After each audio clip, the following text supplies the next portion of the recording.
इधर से आप दो पोर्शन हमारे क्लियर हैं, दो पार्ट्स हमने क्लियर कर लिए। अब हमारा आखिरी क्या था, प्लेटलेट्स। इस पे बात करते हैं कि इसे थ्रोम्बोसाइट्स भी कहते हैं। अब थोड़ा सा पीछे हम WBC का टच दे देते हैं। WBC के साथ जब आपने बीमारी के ख़िलाफ़ लड़ने के बाद जरासीम आया, फ़र्ज़ कर लें कि आपकी बॉडी के अंदर 100 जरासीम आए, 100 जरासीम जो हैं वो आपने देखा और उसके मुकाबले में 100 आपके WBC आ गए।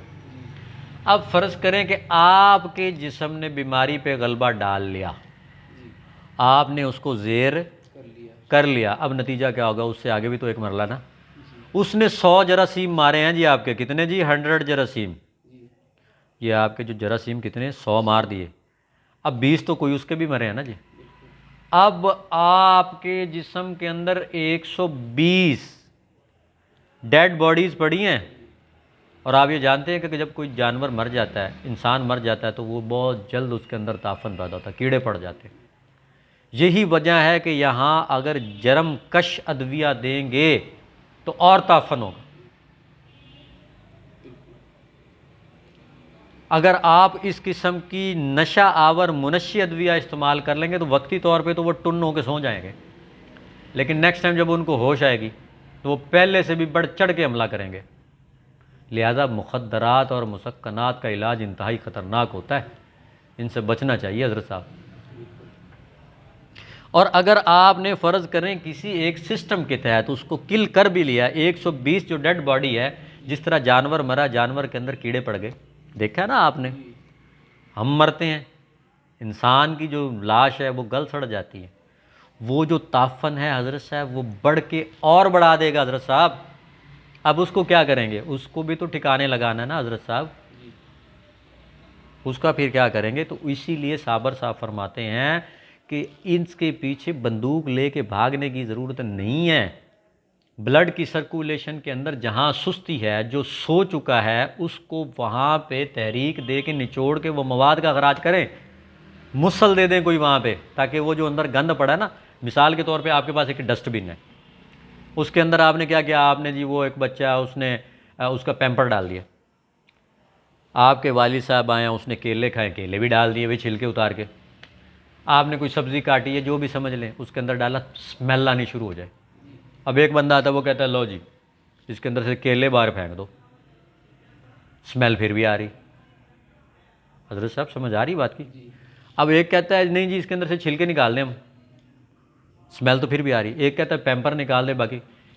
इससे बेहतर नहीं कि आप एक मुसल दें, वो सारा गंद उठा के बाहर कूड़ा क्रिकेट जो है ना वो बाहर ज़ाया करते, वेस्ट करते इसको। यही हाल हमने करना होता। जब ये कर लेते हैं उसके बाद हमने क्या करना था कि जब भी किसी जगह पे कोई भी जंग लगती है, आर्मी उस इलाके की लड़ने जाती है, तो वो क्या करती है, उनको होश नहीं होती, वो लड़ रहे होते हैं, पीछे से कुछ आ रहा है नहीं आ रहा ग़िज़ा की, वो हमतन लगे हुए हैं, डट के मुकाबला कर रहे होते हैं, ग़िज़ा की परवाह नहीं होती, पानी की परवाह नहीं, वो लड़ लड़ लड़ के थक जाते। जब वो फतह हो जाती है वो वापस आते हैं थके होते हैं, उनको फिर रेस्ट चाहिए होता है, मुकव्वी ग़िज़ा चाहिए होती। उस वक्त आखिर में आके आपको मुकव्वियात की ज़रूरत पड़ती है हज़रत साहब उनको मुकव्वी करने के लिए, लेकिन पहले मुसल देना पड़ेगा आपको कि कहीं वो हज़रत साहब ही ना ताकत पकड़ जाए, जो वो जो मुर्दा जरासीम थे वो ताफन बढ़ ना जाए। उस वक्त आपको मुकव्वियात की, तो आप क्या करते हैं, मुकव्वी, वो जो 6 मुकव्वी 5 मुकव्वी असाबी मुकव्वी जो भी लगाएंगे वो क्या करते हैं वहाँ देते हैं। अच्छा जो प्लेटलेट्स हैं इसको हम क्या बोलते हैं, थ्रोम्बोसाइट्स बोलते हैं। ये हमारा पहला तो सिस्टम क्लियर हो गया ना जी। ये क्या करते हैं, ये खून को जमाते हैं हमारे जिस्म के अंदर। अगर कहीं कट लग जाए, ज़ख़म हो जाए, तो यहाँ पे आके ये गुच्छों जैसा जाल बना के ना बंद कर देते हैं। आपने देखा ना कभी भी कट लगा आके बंद कर दिया। एक बीमारी हीमोफीलिया, बीमारी का नाम क्या है, हीमोफीलिया। उसके अंदर खून गर्मी की ज़्यादती से इतना पतला हो चुका होता है कि वो रुकता नहीं। अगर उस बंदे को कट लग जाए ना हज़रत साहब, वो खून नहीं रुकता उसका। तो फिर क्या होता है, खून बहता रहता और एक वक्त आता है बंदा मर जाता है। तो वजह क्या होती है कि उस वक्त उसका खून इतना पतला हो चुका होता है कि वो रुकता नहीं। यहाँ पे हम क्या करते हैं, वो कोई तार गरम के अंदर कोई लेसदार चीज़ें या कोई जिस तरह अच्छी अक्सीर वगैरह दे देते हैं, जवार शाही दे देते हैं, तो उससे फौरी तौर पे खून गाढ़ा होना शुरू, या क्षेत्र आग देते हैं तो गाढ़ा होना शुरू हो जाता है, जिसकी वजह से आगे वो कट मूव आउट ख़त्म हो जाता है। या तरी वाली चीज़ें देते हैं जिसके अंदर नेचुरली पानी पाया जाता है, तो वो रुकता नहीं। यही शिद्दत में जब गुद्दी उज़लाती तहरीक से आपका हार्ट फेल होता है, आप ये ज़हन में रखें, हार्ट खून इतना गर्म होता है, अगर वहाँ पे कोई चीज़ पिचक जाए ना, क्योंकि आपके ग्लैंड का इशू ना, खून गर्म हो चुका था, तो उस वक़्त अगर आपका ऑपरेट हो जाए तो वो ज़ख़म नहीं बंद होते आपके, और अमूमी तौर पे मरीज़ जो है नहीं बचते। बात की समझ आ रही है? तो वहाँ पे खून को गाढ़ा करना शदीद होता है। और ये एक ज़हन में रखें कि जो हार्ट फेल होता है ना और हार्ट अटैक होता है, इसमें फ़र्क होता है। हार्ट अटैक के अंदर खुश्की होती है, जिस्म फट्टे की तरह अकड़ जाता है, स्याही आ जाती है, सख्त हो जाता है। और जो हार्ट ब्लॉक होता है ना, ये गुद्दी तहरीक होती है, हार्ट फेल होता है, सॉरी हार्ट फेल होता है, वो गुद्दी तहरीक होती। बंदे का पेट वक़्त के साथ साथ उसकी लाश का रंग बदल रहा, पेट फूल रहा होता है उसका, ये आप नोट करें। इन चीज़ों पे थोड़ा सा गौर किया करें, तो आपको पता चल जाएगा कि ये बंदा किस तहरीक की वजह से क्यों मरा है। जबकि उन लोगों का पॉइंट ऑफ व्यू बस ये हार्ट अटैक बस, जबकि यहाँ हार्ट फेल हुआ क्योंकि गर्मी तहलील करती है, अब मवाद रुकना शुरू हो गया, अंदर ही रुक रहा है, खुश्की चूँकि सुकेड़ देती है। समझ आ रही ना बात की? तो इन चीज़ों को समझना बड़ा ज़रूरी होता है। यही वजह है कि जब हमारे जिस्म के अंदर कट लगता है ना जी, तो उस कट के ऊपर ये क्या करते हैं, जाल बना के उसको रोकते हैं। और इनका जो दूसरा फंक्शन है वो क्या है, इनका जो दूसरा फंक्शन है हमारी बॉडी के अंदर, ये हमारे जिस्म के अंदर जो ग़िज़ा को रोकते हैं ताकि हमारा उज़्व जो है वो ग़िज़ा ले सके।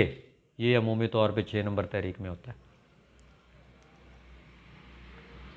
ये काम इनका है कि ग़िज़ा को वहाँ पे कुछ देर तक रोक के रखना, और जिसकी वजह से ये मामलात हमारे आना शुरू हो जाते हैं। तो इसीलिए जो हमारे जिस्म के अंदर प्लेटलेट्स हैं, उनके अफ़ालो असरात में जो ख़राबियाँ अमूमी तौर पे आ रही थी, उनको हमने देखना बड़ा और समझना बड़ा ज़रूरी होता है। और अमूमी तौर पे उज़लाती और गुद्दी तहरीक की वजह से अगर कोई ख़राबी आ रही होती तो पपीते से हम इसको डील करते हैं।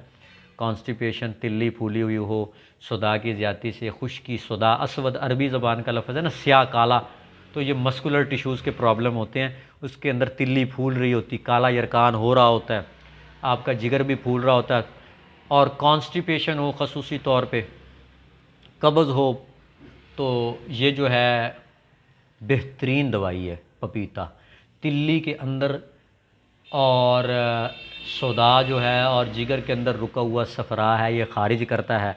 इसके साथ साथ जो वायरल डिजीज़ हैं जिस तरह डेंगू, कांगू वगैरह, इस तरह प्लेटलेट्स डाउन हो रहे हों, वहाँ बहुत अच्छा काम करता है। मिजाज क्या बनता है सर जिसका? वो भी बता देते हैं आपको, पहले बात पूरी सुन लें। बात की समझ आ रही है? उसके बाद इसी तरह जो प्लेटलेट्स गिर रहा है उसमें मुश्क बिबरी, सही है। तुलसी, इसके पत्तों का कहवा बड़ा मुफीद है। आम का शेक भी बहुत अच्छे अंदाज में पैदा करता है। ये आपका मतलब है कि आपने उसको गुद्दी असाबी तहरीक तक ले जा के करना है, तो फिर तो आपको ये काम दे रहा होगा। अगर असाबी में कोई खलल आ रहा हो तो अकीक बहुत अच्छा काम करता है यहाँ पे। तो रूटीन और ज़रूरत के वक्त इनका इस्तेमाल आप कर सकते हैं। कोई एक चीज़ में आपने फ़िक्स नहीं होना, अपने पूरे पैरामीटर लेने, ख़राबी को समझना है कि कहाँ कोई एरर आ रहा है, उसके मुताबिक बिलखासा चीज़ उठा के आपने उसको हिट करना है और टारगेट करना है। बात की यहाँ तक समझ आ रही है? तो ये भी उसका क्लियर हो गया, WBC का भी क्लियर होगा, RBC का भी क्लियर हो गया। तो इसके सारे अफ़ालो असरात भी कानून मुफरद अज़ा के लिहाज से आपको समझ में आ गए। तो कोई सवाल होगा तो इंशाल्लाह हम उस पर बात करेंगे। और बहुत सारा ख्याल कीजिएगा जी। अल्लाह हाफिज़।